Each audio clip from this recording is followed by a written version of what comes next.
Okay, this is Block 5, the Roaring Twenties, Section 6, Hoover and the Crash, with the section beginning with the stock market.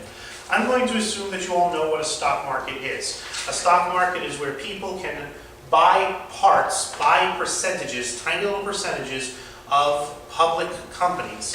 Coca-Cola, for example, has billions of shares out there, millions of shares out there, and every share of Coca-Cola that you buy, that's a share of stock, makes you a part owner of the Coca-Cola Corporation.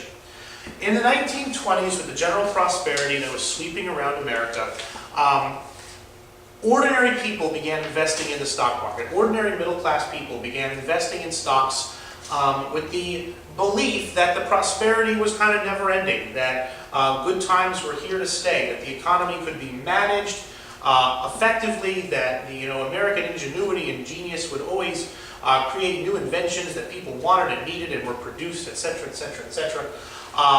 So it was by the 1920s, it was not just professional stockbrokers and wealthy people that were involving themselves in the stock market.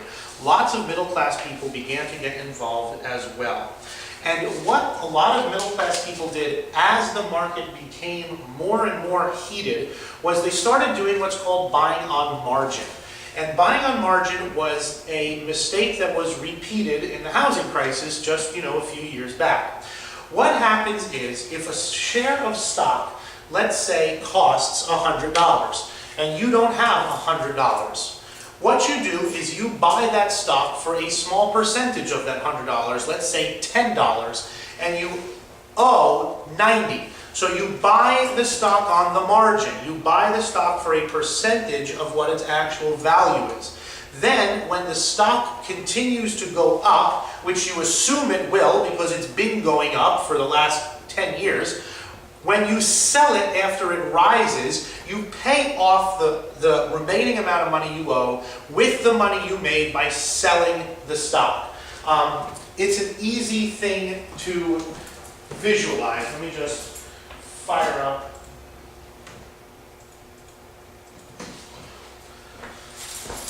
If I buy a stock, the stock costs $100. I only have $10. That means I owe $90. The assumption in I have bought on the margin. I owe $90. The assumption here is in a year, I can sell this stock for $150. And when I sell it for $150, I'll take 90 of that and repay it, and I will pocket a nice big fat profit off of that money. That's buying on margin.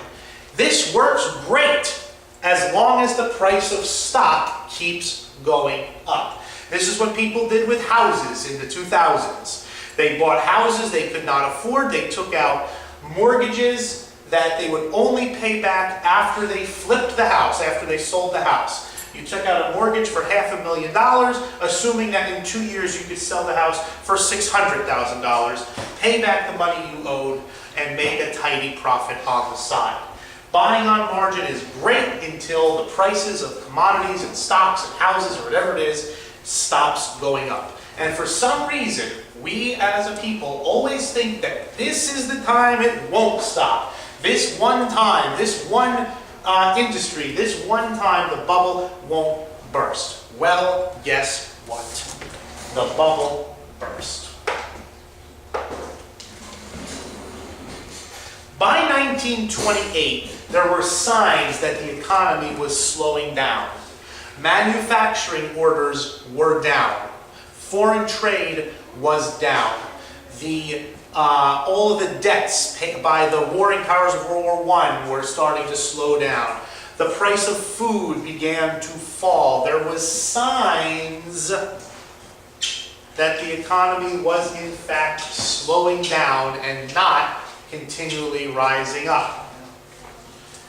However, if you look at this chart, through 1928 into 1929, oops, go back. Give me a minute.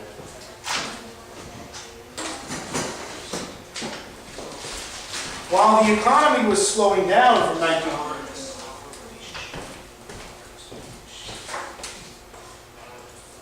Ron, would you come sit here for a minute?